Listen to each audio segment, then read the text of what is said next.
Hi again then guys, and welcome to yet another speed build for Forza Horizon 3. It's been a little while since we last did one of these, and this is after all a requested speed tune for the Lamborghini Veneno. Took me quite a while to pick up this car because, to be honest, I already knew it wasn't going to be as good as many people think it is.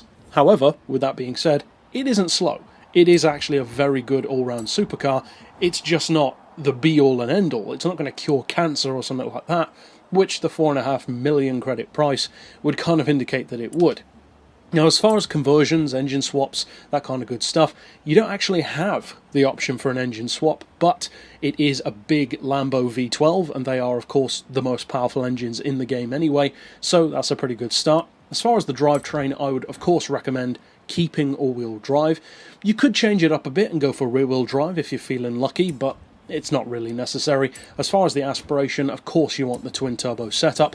For the visuals, stuff like wings, wheels, that's all down to you, of course. As you can see, I've left it visually stock. I quite like the standard rims on this one anyway. And for all of the rest, you want to upgrade everything to race spec. So suspension, brakes, gearbox, power, diff, all that kind of good stuff. Now, this tune is available on my storefront, so you can use the keywords down in the description to find it. But first of all, before we get to the gearing, you can see the benchmark is pretty strong. 2.5 to 60, 4.4 to 100, which is actually more impressive than the 0 to 60, and 272 flat out. That's not bad. That's not bad at all, actually. That is quicker than I was expecting it to be. I was assuming that this would do maybe 265, 267, that kind of speed. So that's actually pretty good. That is quicker than a number of other supercars.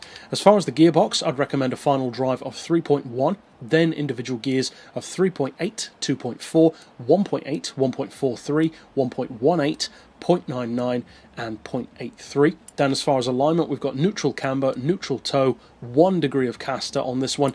Anti-roll I've got on 28 and 56.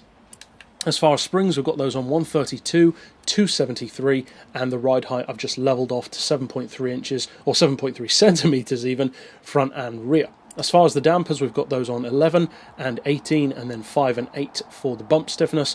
Aero doesn't, well, actually aero does apply, even without the upgraded wing, so you want that as low as possible for the best high speed. If you want better handling, then of course you can increase that, but that's not necessary for this tune. It's not the purpose of it at all. And as far as the diff, finally, we've got 100% on acceleration, as we often do, 0 for decel, and, not too surprisingly, a 70% center split. However, if you want it to be more tail happy, and also keep the front end even more loose at high speeds, you could maybe take it up to 75 or even 80, or if you want it to be heavier through corners, if you find it to be too skittish, especially with over 1400 horses, then you could take it down to maybe 65 or even 60. But I would be careful about going down that far because you can start to get pretty heavy.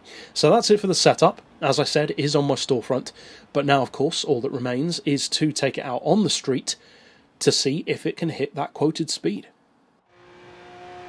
Overall then, as far as the Veneno goes, I think I can sum up my thoughts on this car as basically saying that for me it's very similar to the Aston Martin Vulcan.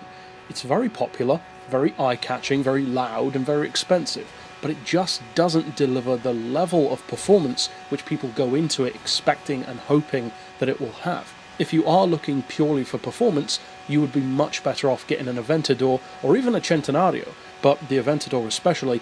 Overall, if you do want it, of course it is fast.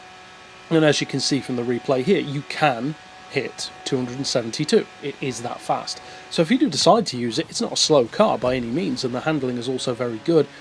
It's just so expensive for what it is. Overall then, if you do enjoy using this tune, I hope, of course, you win plenty of races with it, and if you did enjoy it, you can check out hundreds more for Horizon 3 in the playlist at the end of this video. But for now, as always, thanks for watching.